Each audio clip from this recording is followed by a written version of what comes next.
Hi everybody, Pj Kwong from CBC Sports here with three-time world champion Patrick Chen. Woo! What a weekend, Patrick, eh? It's been a great week. I just got back from London and I already miss it. I already miss London. It did me a lot of good, and I loved skating in front of the crowd. I think that's the most memorable thing, was actually for sure winning the World Championships, but the close second is just being in front of those thousands of people and performing for them. So tell me, as far as the World Championships are concerned, the two quads you got out beautifully. Then you had a problem with on the triple Lutz and on the triple axel. What was going through your mind? Did you panic a little bit, or what happens? I think I did panic a little bit. I never missed that triple Lutz ever in practice, and I could never be like, oh, I've practiced that situation before. So I was kind of caught off guard. And what happened in the jump? Do you know? I just rushed it a little bit. The takeoff? My takeoff, I didn't take the time to really rise and then really load properly and hold my body. I got ahead of myself basically, and after doing those beautiful quads, I just got ahead of myself and didn't get myself calm down and start thinking my dialogue. So is the key when you're skating a program, is the key to keeping in the moment? When you say getting ahead of yourself, what do you mean by that?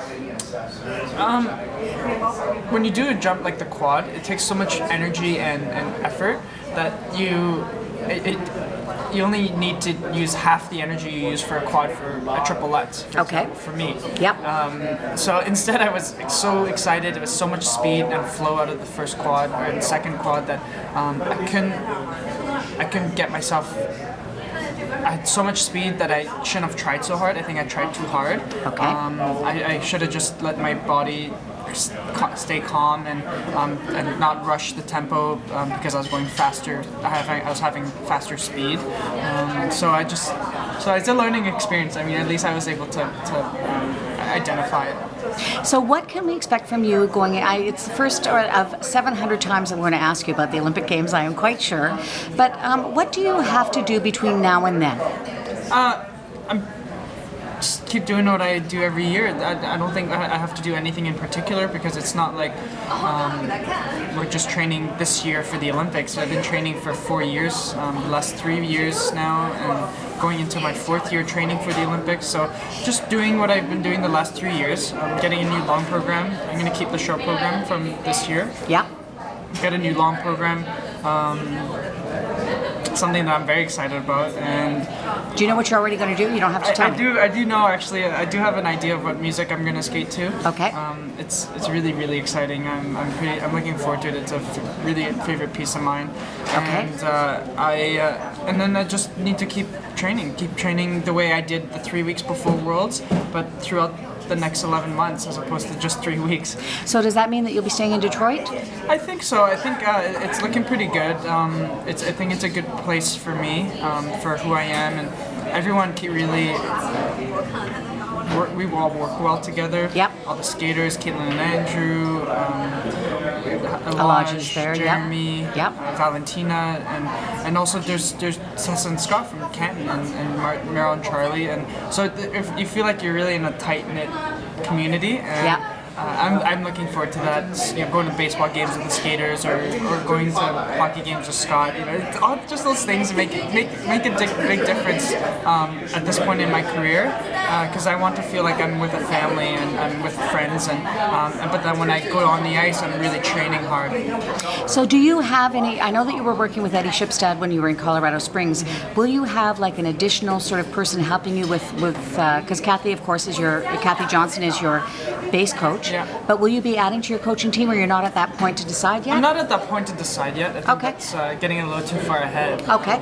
So you're just going to enjoy the next little while. I know Yuka and Jason are there. I know that Yuka and Jason are there, and they're very good coaches. But I'm very happy with Kathy. I think Kathy's a very well-rounded coach, and she's more than capable of teaching everything that I need to have ready to compete. And I think that was proof of this year. I think she did a very good job handling the whole situation of being put into that position that she's never been in, which is to be a head coach of a very elite skater, and having to deal with that. She managed it really well, and I really admire her for that. And she's a really good coach. Did you know when you were skating the short program that you would set a new world record for the short program score? I had no idea.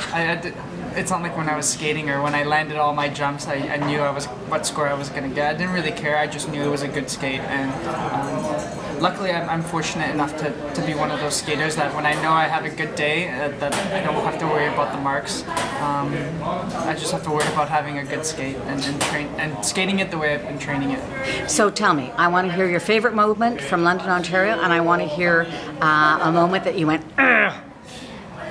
My favorite moment is after the short program. I hit my final position and I just was so excited, and the crowd just got up on their feet. I could just hear them when I was spinning in my last spin. Those are moments that are really special, and you want to relive those moments over and over again.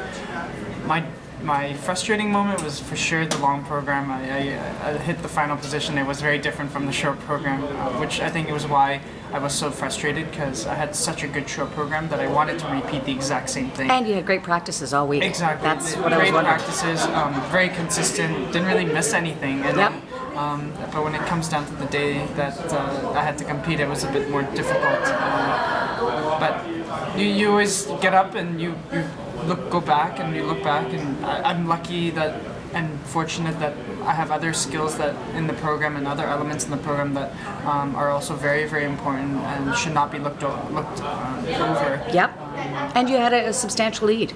That was the other thing. I did have a good lead into the short after the short program, going into the long, and that helped. And I keep saying this. I think this is the motto for the week: is it's a week-long event, and it's about the short program and the long program. So I have to tell you, you know that you were originally my pick for silver. Do you hate me? Because I told you when we were at Worlds that based on your practices, I thought you would repeat. And do you know that you have become the 12th man since 1896 to win 3 world titles in a row? How about Really? that? Yep. Oh, that's amazing. Yeah, since Yagudin, I think, right? Yes. But the 12th man only. Only. Is that wild? Wow, that's very wild. And you know what? I love the challenge, and I think a lot of people didn't kind of counted me off as a repeat, but it's good to do it. It's good to do it when you have the challenge, and it's good to be in the underdog position once in a while. Well, and as I said, as soon as I saw you practice, I thought, yep, there has been enough time to make the changes. I wasn't sure, based on not having seen you skate, I wasn't sure sort of where you would be at. Yeah. So I was glad I had a chance to tell you before the event instead of after the event. Thanks, yeah. Am I forgiven? Yes, you're forgiven. Whew, thank you. Thanks for talking to me, Patrick. Thanks, PJ.